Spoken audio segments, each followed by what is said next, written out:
Après une période de temps connue seulement d'Allah et après que les grands signes de l'heure aient pris fin et pendant un jour ordinaire dans la vie des gens. Alors maman regarde. La trompette a été soufflée. La terre tremble. Le ciel se fend et les montagnes s'effondrent. Les mers bouillent et éclatent. Les étoiles tombent une par une.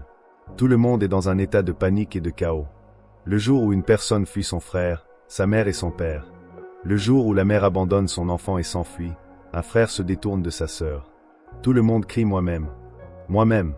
Il n'y a plus d'injustice aujourd'hui. Aujourd'hui chaque âme sera rétribuée pour ce qu'elle a accompli. C'est le jour promis, le jour de vérité, le jour du jugement. Mais avant que nous commencions, si vous aimez le prophète Muhammad, cliquez sur like et abonnez-vous à la chaîne et louez Allah dans les commentaires. Alors Allah ordonne à l'ange de la mort de saisir les âmes de tous les êtres vivants restants. L'ange de la mort procède à prendre les âmes de chacun une par une jusqu'à ce qu'aucun ne reste vivant. Après cela, il commence à prendre les âmes des anges eux-mêmes. Commençant par les anges inférieurs et passant aux plus grands parmi eux, Gabriel, Mikaïl et Israël.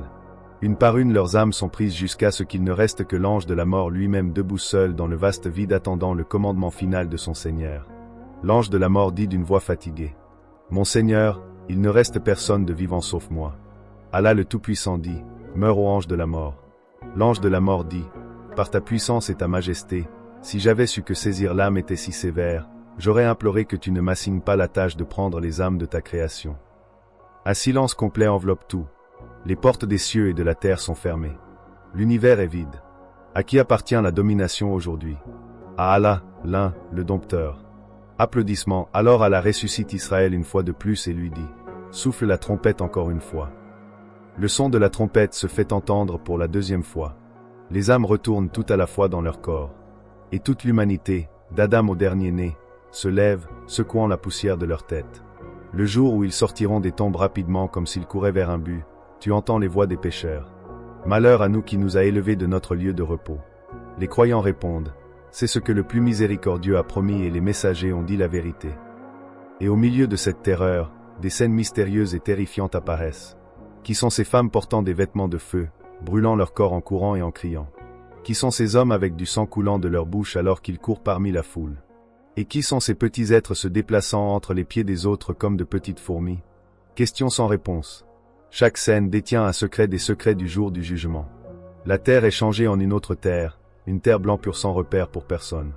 Les gens sont rassemblés dans la terre désignée et chaque nation est conduite derrière son prophète. La nation de Moussa, Issa, Ibrahim et Muhammad, paix soit sur eux. Une scène majestueuse jamais vue auparavant. La bannière du prophète Muhammad, paix soit sur lui, brille comme une étoile. Sa nation la plus nombreuse. Leur visage radieux. Le soleil est rapproché des têtes. Ceux dont la foi est forte sont ombragés par Allah sous son trône tandis que ceux qui étaient négligents sont submergés par la sueur presque étouffante. La scène est terrifiante et tout le monde est sous le choc. Les croyants sont conduits au bassin de Qatar. Son eau est plus blanche que le lait et plus douce que le miel. Ils boivent de la main du prophète Muhammad, une boisson après laquelle ils n'auront plus jamais soif. Ensuite les gens se précipitent vers Adam. Intercède auprès d'Allah pour nous afin de commencer le jugement.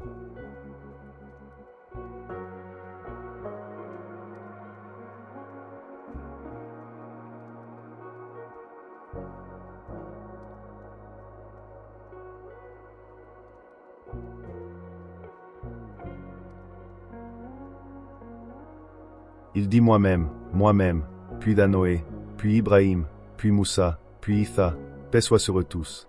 Et chacun s'excuse. Enfin, ils viennent à Muhammad.